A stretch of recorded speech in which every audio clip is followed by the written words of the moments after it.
Welcome to my channel, Jesus Marvel Ministries, Bible Study.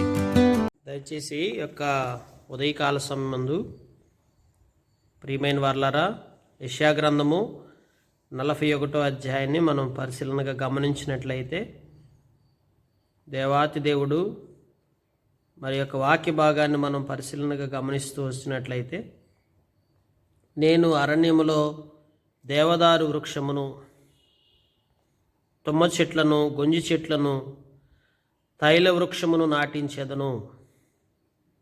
అడవిలో తమల వృక్షములను, సరళ వృక్షములను, నేరేడు వృక్షములను నాటెదనని దేవుని వాక్యంలో మనం చూస్తుంటున్నాం. దేవుడు ఎందుకని అరణ్యములో ఈ వృక్షాలన్నీ నాటిస్తానని చెప్తుంటున్నాడు? పరిశుద్ధ గ్రంథంలో మనం చూసినట్లయితే, తన యొక్క హస్తము మనకు తోడుగా ఉన్నప్పుడు, తను మన పట్ల కార్యం చేయాలనుకున్నప్పుడు, దేవుడు మన జీవితంలో మనం ఎప్పుడైతే దేవుడు చేసే కార్యాలను బట్టి దేవుడికి కృతజ్ఞతాస్తుతులు తెలియజేస్తూ ఉంటామో, నమస్కరిస్తామో, అప్పుడు దేవుడు మన పట్ల చేయదలిచినటువంటి కార్యాలను ఇక్కడ పరిశుద్ధ గ్రంథంలో మనకు వివరంగా చెప్తూ వస్తుంటున్నాడు.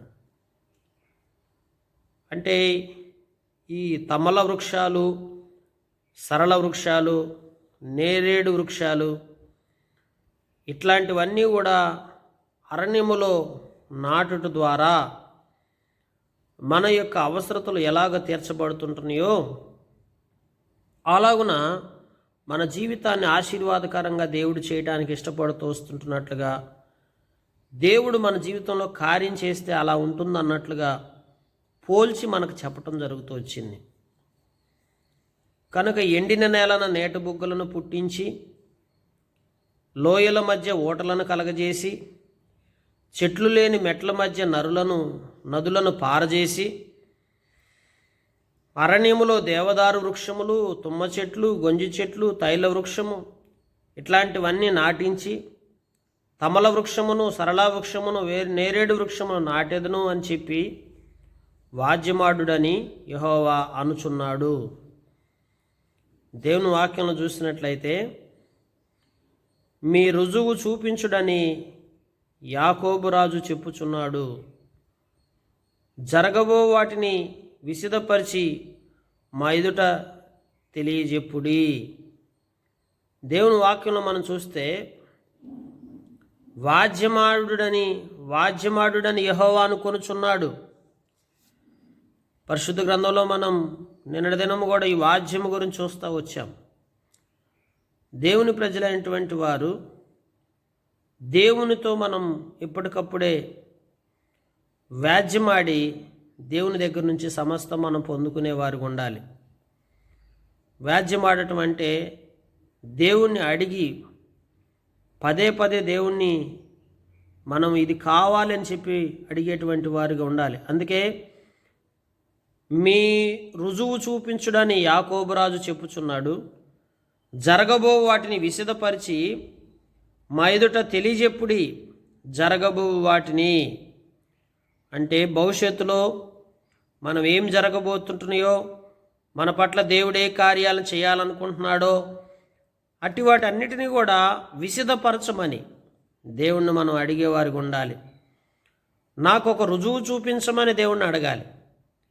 దేవుని వాక్యంలో కొన్నిసార్లు మనం ఏదైనా చేయదలుచుకున్నప్పుడు, మన పట్ల ఏదైనా కార్యం జరగాలనుకున్నప్పుడు, దేవుడు ఏ కార్యం మన జీవితంలో జరిగించబోతుంటున్నాడో దాన్ని తెలుసుకొనుట కొరకై దేవుని సన్నిధిలో ఎప్పుడు వాద్యమాడేటువంటి వారు ఉండాలి.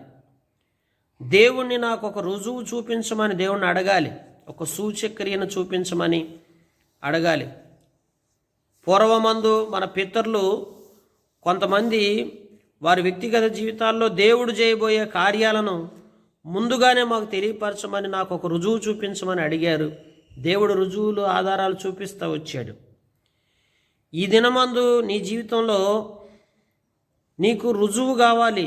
దేవా, నా జీవితంలో ఏం జరిగించబోతుంటున్నావయ్యా, నా భవిష్యత్తు ఎలా ఉండబోతుంది, నా పట్ల నీకున్న ప్రణాళిక ఏంటి అని దేవుణ్ణి ఒక రుజువు అడిగితే దేవుడు తప్పకుండా నీకు రుజువులు, ఆధారాలు చూపిస్తాడు.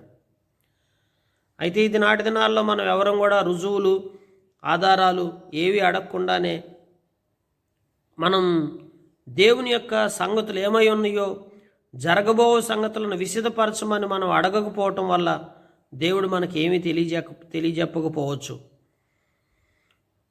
చాలామంది భవిష్యత్తులో ఏం జరగబోతుంది, దేవా నువ్వు జరిగించబోయే కార్యాలు ఏంటయ్యా, అవి నా కళ్ళకు కనిపినట్టు చూపించమని నువ్వు అడిగితే దేవుడు నీకు అన్ని చూపిస్తాడు.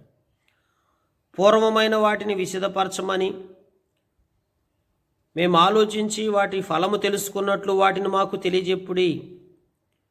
పూర్వమందు జరిగిన వాటిని విశదపరచమని అడగాలి. ఎందుకు జరిగినాయి, ఎలా జరిగినాయి, దానికి కారణాలు ఏంటయ్యా అని విశదపరిచి దేవుణ్ణి అడగొచ్చు. అడిగితే దేవుడు గతంలో జరిగిన వాటిన్నిటిని కూడా ఆలోచించి వాటి ఫలము తెలుసుకున్నట్లు వాటిని మాకు తెలియజెప్పుడి. వాటి ఫలము అంటే కొన్ని మంచి ఫలాలు వస్తాయి, కొన్ని చెడ్డ ఫలాలు అనుభవించుంటాం. ఇప్పటికే గతంలో దేవుని ద్వారా మేలు ఉండొచ్చు, అదే కీడు కూడా మన జీవితంలో ఉండొచ్చు. అయితే దాన్ని విశదపరిచి మాకెందుకు అలాంటి ఫలాలు అనుభవించామనే దాన్ని ఆలోచించి దేవుని దగ్గర తెలుసుకోవటానికి ప్రయత్నం చేసినప్పుడు దేవుడు తప్పకుండా తెలియజెప్తాడు. లేని ఎడల రాగల వాటిని మాకు తెలియజెప్పుడి. రాగల వాటినైనా మాకు చెప్పండి అయ్యా. భవిష్యత్తులో ఏం రాబోతున్నాయో మా జీవితంలో, ఏ ఆపదలు రాబోతున్నాయో, ఏ కష్టాలు రాబోతున్నాయో మాకు తెలియజెప్పండి అయ్యా. ఇక మీదట రాబో సంగతులను తెలియజెప్పుడు అయ్యా. రాబో సంగతులను మాకు తెలియజెప్పమని అడగాలి. అప్పుడు మీరు దేవతలని మేము ఒప్పుకుందుము, మేము ఒకరికొకరు సాటి చేసుకొని కనుగొనున్నట్లు మేలైనను కీడైనను చేయుడి. దేవుని వాక్యంలో చూడండి, పరిశుద్ధ గ్రంథంలో చూసినట్లయితే మీరు మాయా సంతానము, మీ కార్యము శూన్యము, మిమ్మురు కోరుకొని వారు హేయులు, ఉత్తర దిక్కు నుండి నేను ఒకరిని రేపుచున్నాను. దేవుని వాక్యంలో మనం చూస్తుంటే దేవతలని మేము ఒప్పుకుందుము. మనుషులు ఎప్పుడు దేవతలని కొనియాడబడతారు. దేవుని వాక్యంలో చూసినట్లయితే మేము ఒకరికొకరు సాటి చేసుకొని కనుగొన్నట్లు మేలైనా కీడైనా చేయుడి. కనుక మన జీవితంలో మేలు జరగాలో కీడు జరగాలో, ఏ కార్యాలు మన జీవితంలో జరగాలో వాటిని ఒక యజం చేసుకొని వాటిని పూర్తిగా ఆలోచించి గ్రహించగలిగినప్పుడు అప్పుడు మాత్రమే మనం అన్నిటినీ కూడా గ్రహించగలుగుతాం. కనుక మీరు మాయా సంతానం, మీ కార్యం శూన్యం, మిమ్మను కోరుకున్న వారు హేయులు. కనుక ఉత్తర దిక్కు నుండి నేను ఒకను రేపుచున్నాను, నా నామమును ప్రార్థించువాడు ఒకడు సూర్యోదయ దిక్కు నుండి వచ్చుచున్నాడు. ఒకడు బురద త్రొక్కునట్లు, కొమ్మరి మన్ను త్రొక్కునట్లు అతడు సైన్యాధిపతులను నలగద్రొక్కును. మేము ఒప్పుకున్నట్లు జరిగిన దాన్ని ఆది నుండి తెలియజెప్పువాడెవడు? ఆ వాదము న్యాయమని మేము అన్నట్లు పూర్వకాలమున దాన్ని తెలియజెప్పువాడు ఎవడు? దేవుని వాక్యం చూసినట్లయితే ఉత్తర దిక్కు నుండి నేను ఒకడిని పంపుతున్నాను, నా నామమున ప్రార్థించువాడు ఒకడు సూర్యోదయ దిక్కు నుండి వచ్చుచున్నాడు.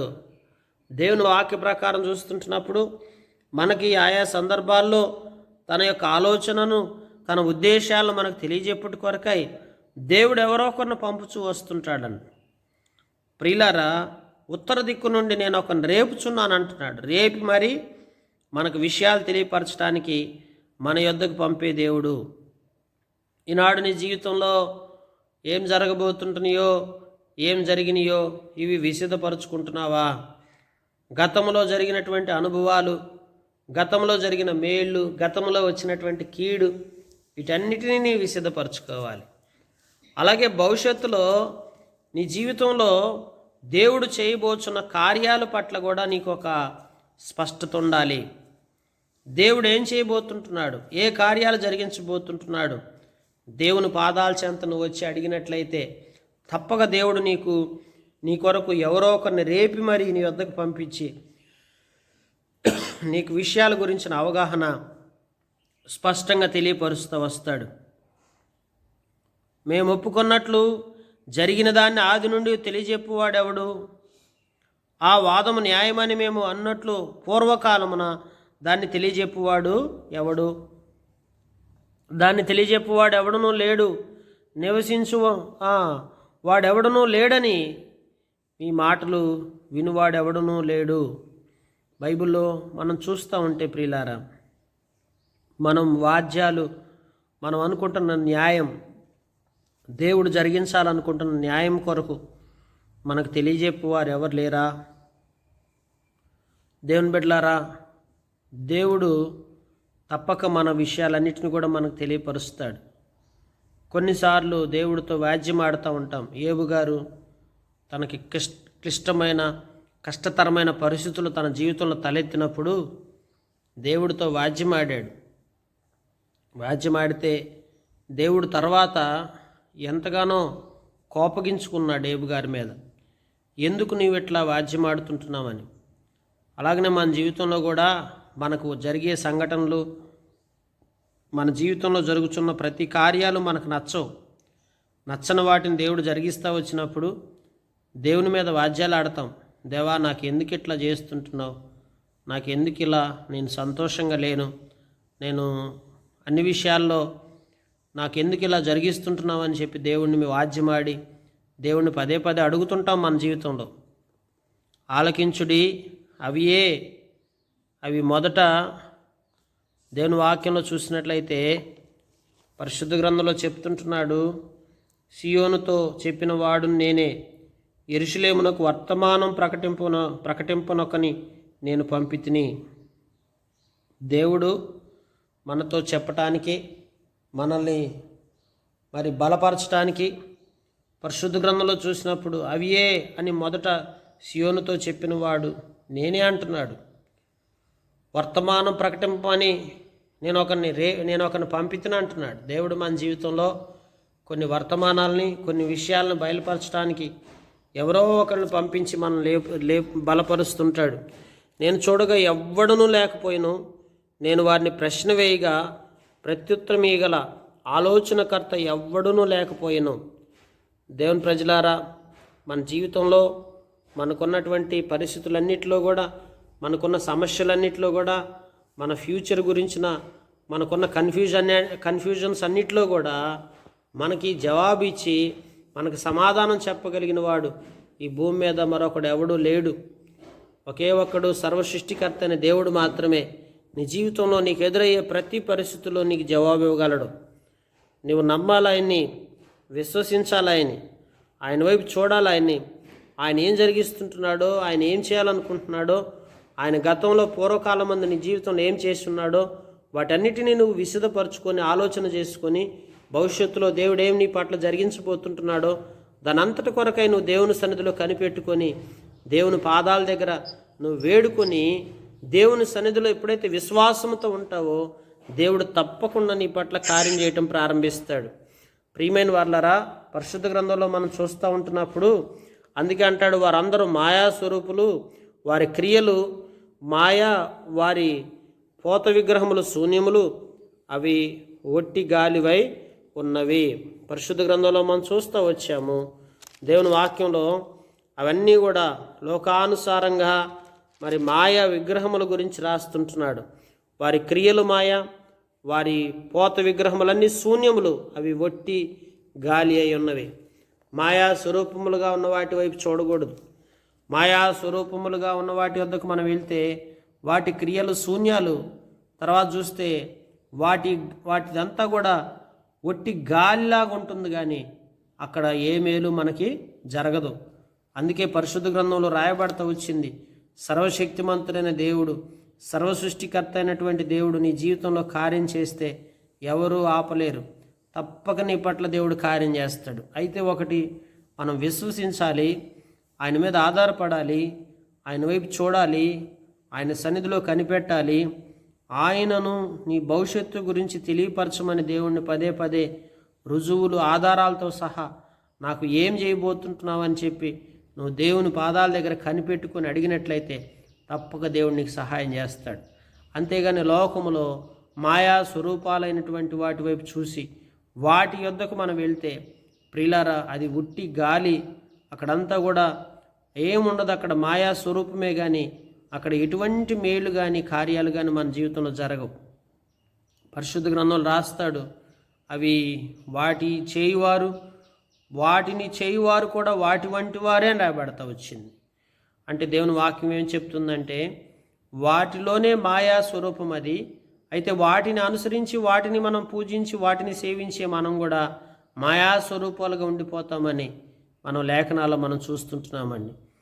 కనుక ప్రియమైన సహోదరి సహోదరులారా, యొక్క యెషయా గ్రంథము 41వ అధ్యాయం ప్రకారం మనం చూస్తూ వచ్చినప్పుడు దేవుని వాక్యంలో మనం గ్రహించాల్సింది ఏంటంటే మన విమోచకుడైనటువంటి దేవుడు, పరిశుద్ధ దేవుడు స్వల్ప జనముగా ఉన్నటువంటి మనలను, ఎందుకు పనికిరాని మనలను, ఏ గొప్పతనం లేని మనల్ని దేవుడు ఆశీర్వదించి మనల్ని ఉన్నతంగా ఉంచగలుగుతాడు. అందుకే స్వల్ప జనమగు పురుగు వంటి యాకోబు భయపడొద్దని చెప్పాడు.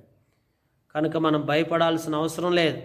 నీ జీవితంలో ఎప్పటివరకు జరిగిన సంగతులను బట్టి కానీ, ఇక ముందు జరగబోయే సంగతులను బట్టి కానీ నీవే విషయాల్లో కూడా భయపడొద్దు. మొట్టమొదట దేవుని పాదాల చెంతకొచ్చి దేవుని సన్నిధిలో దేవుణ్ణి అడిగి దేవుని హృదయపూర్వకంగా వేడుకున్నట్లయితే దేవుడు తప్పక మన జీవితంలో మేలు చేస్తూ వస్తాడు. ప్రియమైన వారలారా, కనుక అటు రీతిగా మనందరము కూడా అటు రీతిగా మనం జీవించి అటు రీతిగా మనం ఆశీర్వాదకరంగా చేయబడలాగా ప్రభు పాదాల చెంతకొచ్చి ప్రభు సన్నిధిలో వేడుకుందాం.